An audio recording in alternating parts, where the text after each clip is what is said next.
अस्सलामुअलैकुम, my name is Shaheen Siddiqui, this is my friend. आप जानते होंगे शहीद ज़ुबैरी, हमारे खूबसूरत दोस्त आज आए हैं हमारे साथ। ठीक है, आज जो हमारा टॉपिक है वो बहुत फास्ट टॉपिक है जिस पर लॉट ऑफ डिस्कशन और बहुत सारी बातें हो सकती हैं, जो शहीद भाई का फेवरेट टॉपिक है। आज जो है हमारा टॉपिक जो है वो हम लोग एजुकेशन सिस्टम के बारे में बात करना चाह रहे हैं और हम लोग इस पर ये डिस्कस करना चाह रहे हैं कि हमारा एजुकेशन सिस्टम कैसा है, क्या वो बेहतर है, क्या वो बाहर की जो कम्पिटिटिव यूनिवर्सिटीज़ हैं या कॉलेजेस हैं उनके इक्विवेलेंट है या बिल्कुल ही ख़राब है। तो आज हम इस चीज़ पे डिस्कस करेंगे। फ्लॉज तो हैं और जिस तरीके से एजुकेशन सिस्टम में अगर एज़ कम्पेयर टू अगर हम बाहर का अगर सोचें तो हमें बहुत डिफरेंसेस हैं। मतलब बहुत ज़्यादा ही दुनिया आगे पहुंच चुकी है, लेकिन हम अभी तक बहुत सी छोटी चीज़ों में पढ़े हुए हैं, बहुत पुरानी चीज़ों में पढ़े हुए हैं। जैसे कि वो नाइन्थ में नाइन्थ की बुक में फ्लॉपी डिस्क पढ़ाया जाएगा यार। मतलब मैं जब 4th क्लास का था जब मैंने आखिरी बार मेरे ख्याल से फ्लॉपी डिस्क देखी थी। फ्लॉपी डिस्क जो थी वो भी अब्बा के ज़माने की, वो तो MBs में स्पेस होता था और अब तो TVs में चला गया। तो अब आप स्पेस का देख रहे हैं और वो चीज़ बच्चों को पढ़ाई जा रही है। अब जैसे मेरे हाथ में फोन है सही है, इसके जो स्पेस है 128 GB है सही है।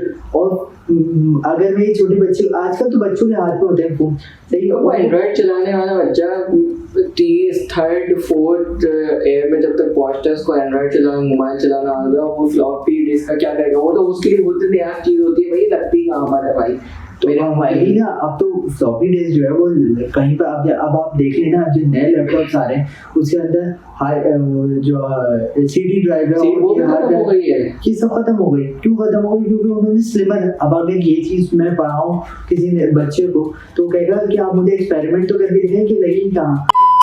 आप यहाँ पे देखें कि अगर फॉर एग्जांपल मैं 1st ईयर 2nd ईयर के बच्चे को बिठा दूँ, उससे बोलूँ कि सी लैंग्वेज पे मुझे प्रोग्राम बनाकर दिखाओ, सिर्फ हेलो वर्ल्ड ही लिखकर दिखाओ, तो वो नहीं लिख सकता क्योंकि उसने कभी पढ़ी नहीं है, क्योंकि हमारा निज़ाम ही ऐसा है। ठीक है, बहुत से ऐसे ममालिक हैं जो कि कमाई बहुत इकोनॉमी से बढ़ रही है। कल ही मैंने एक रिव्यू देखा था कि इंडिया जो है वो टेक्नोलॉजी में 133 बिलियन का उसने सोल्ड आइटम्स बेचे हैं इंडिया में। कल देख रहा तो 2021 में, और 113 बिलियन जो है वो सऊदी अरब ऑयल बेचता है, क्रूड ऑयल 113 ये अभी की एनालिसिस है सही है। और ये मैंने कल ही देखी है। तो इससे क्या पता चलता है कि टेक्नोलॉजी से वो अपने आप को रेवेन्यू जनरेट कर रहा है, वो अपनी जो इकोनॉमी है वो बूस्ट कर रहा है। कि आज जो टेक्नोलॉजी है, जो IT फील्ड है, उससे वो क्या कर रहा है आगे जो है अब जो कंपटीशन है वो टेक्नोलॉजी की कंपटीशन रह जाएगी। ठीक है, अगर हम अपने बच्चों को ही, मतलब जो अभी बड़े हो रहे हैं, तो उनको ही इसके मतलब इतने पीछे रहेंगे, इतनी पुरानी वो न्यूटन्स लॉ के एक्शन रिएक्शन पे अब तक 9th-10th क्लास में वो चीज़ पढ़ाई जाती है, जो कि बाद में जाके बहुत सी ऐसी एक्सपेरिमेंटल लॉज हैं जो कि बाद में जाके वो पढ़ाई नहीं आते, वो दूसरे से पूछो उनको पता भी नहीं होगा भाई। बात ये है कि बहुत सारी चीज़ें ऐसी हमें पढ़ाई जाती है जो ऑब्सोलीट हो जाती है टाइम। हाँ, ये चीज़ और बहुत सारे ऐसे फेल हो गई वो।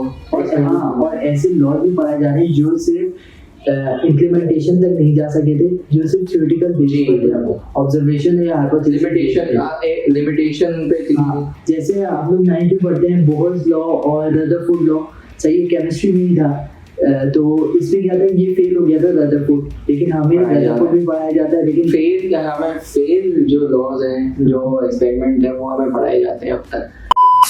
आप ये बताओ वो कौन सी चीज़ है जो हमने 9th इंटर में अभी आप इस्तेमाल कर रहे हो अपनी रूटीन लाइफ में? कोई ऐसी चीज़ नहीं है। लेकिन एक बहुत बड़ा, जो मैं भी एक इससे एग्री करता हूँ कि बहुत बड़ा डिफरेंस ये आता है एजुकेशन सिस्टम का, कि अगर एक फॉर एग्जाम्पल आप इंटर के बच्चे को यूनिवर्सिटी में डालते हो तो उसमें और यूनिवर्सिटी लेवल एजुकेशन में वो बहुत फर्क आता है। हमें तो बस यही था कि रट्टा मार लो भाई, जीपे ले आओ। और सीरियसली बताऊं, जैसे degree is important, percentage is important. सवाल था आपसे कि कुछ लोग ये भी कहते हैं कि डिग्री इज नॉट इम्पोर्टेंट, और जो है आप सर्टिफिकेट भी नहीं, कोर्सेज कर लो यूट्यूब से या इधर उधर से, और यू आर कम्पिटिटिव। तो आपका क्या ओपिनियन है?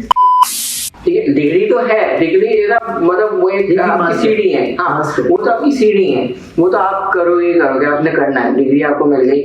उसके बाद जिसके पास ज्यादा स्किल्स है वो ज्यादा कामयाब है बाहर, ठीक है। Skills is a main thing. Degree तो आपके पास एक एज अ सीढ़ी आपको मिलती है, एज अ बेस मिल गया, आपको खड़े होने का बेस मिल गया, लेकिन उसके बाद जितनी स्किल्स आपके पास हैं तो आप उसी से कामयाब हो। डिग्री बहुत इंपॉर्टेंट है। जो लोग ये कहते हैं ना कि डिग्री की ज़रूरत नहीं है, आप स्किल्स लो, चले, डिग्री हर लेवल पे इम्पोर्टेंट है। आप एक बच्चा जो है जिसको कितनी भी नॉलेज हो और कितना भी स्किल लेवल में स्ट्रांग हो, वो एक पीएचडी के सामने कोई कंपेटिटिव नहीं हो सकता। हाँ ये चीज़ एक मास्टर्स के सामने या एक ग्रेजुएट के सामने उसका कोई कंपेटिटिव बात तो क्या है। एक तो मैं इस चीज़ को इस तौर से भी बोलूँगा, इस चीज़ को वैसे हमें खत्म करना चाहिए। जो ये लोग कहते हैं ना, काफी लोग कहते हैं कि degree is not important, degree is not important, मैं उनके खिलाफ। एक और बहुत बड़ा फ्लॉ है कि आप फॉर एग्जाम्पल एक इंटर में एक बच्चे की बहुत अच्छी परसेंटेज आई है, तो उसको भी नहीं पता होता कि उसको इंजीनियरिंग में क्या लेना है, मैकेनिकल लेनी है, इलेक्ट्रिकल लेना है, उसकी एक्सपर्टीज किस तरह की, क्योंकि हमने जो 4 साल लगाए 9 matric first year second year, उसमें उसके अंदर कोई एक्सपर्टीज डेवलप ही नहीं है, उनको पता ही नहीं है। हाँ, असल में जो मेन इंडस्ट्री में जो चीज हो रही है, जो बहुत प्रैक्टिकल, मैं बहुत बड़ी एग्जांपल तुक्के पे, हाँ बिल्कुल, मैं बहुत बड़ी एग्जांपल हूँ। जैसे मैंने गलत फील्ड में 4 साल अपने लगाए, ग्रेजुएट हुआ, लेकिन अब उसके बाद मैंने स्विच कर ली थी। क्यों स्विच करी?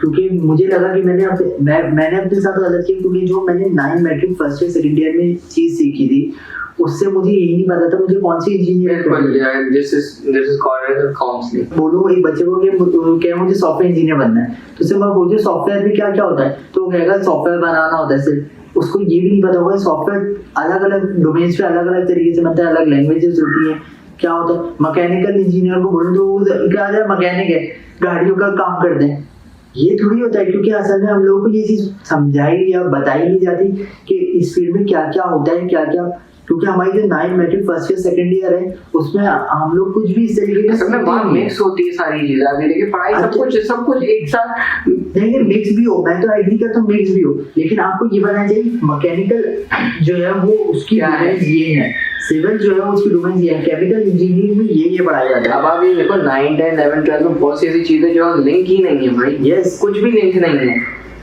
अब क्या मतलब, अगर इक्विलिब्रियम लॉ है, बहुत सी ऐसी चीजें जो मतलब आप वैनिश आगे कुछ भी नहीं। आप सोच चुके, आप अगर किसी को पढ़ा भी रहे हो तो आप ये चीज को रियलाइज करते हो कि ये चीजें तो अब है ही नहीं। हाँ, ये बहुत बड़ा फ्लॉ है एक हमारे एजुकेशन सिस्टम का, कि हमें 9 मैट्रिक या फर्स्ट ईयर सेकंड ईयर, तो ये 4 साल है, उसमें एक स्टूडेंट को आगे लेवल पर ले जाने के लिए उसको यही नहीं पता होता कि 4 साल एक बहुत बड़ा ऐसा होता है। भाई आपको देखिए ना कि अगर फॉर एग्जाम्पल 9 मैट्रिक में मेरी अच्छी परसेंटेज आ गई तो मैं क्या करूँगा, प्री इंजीनियरिंग, सही है। उसके बाद अगर प्री इंजीनियरिंग में मेरी अच्छी परसेंटेज आ गई तो मैं इंजीनियर। फॉर एग्जाम्पल अगर 9 मैट्रिक में मेरी कम परसेंटेज आती तो मैं कॉमर्स। क्या मतलब, क्या डिफाइन कर रहे हैं आप? सिर्फ परसेंटेज डिफाइन कर रही है, आपकी परसेंटेज डिफाइन कर रही है कि आपको जाना है।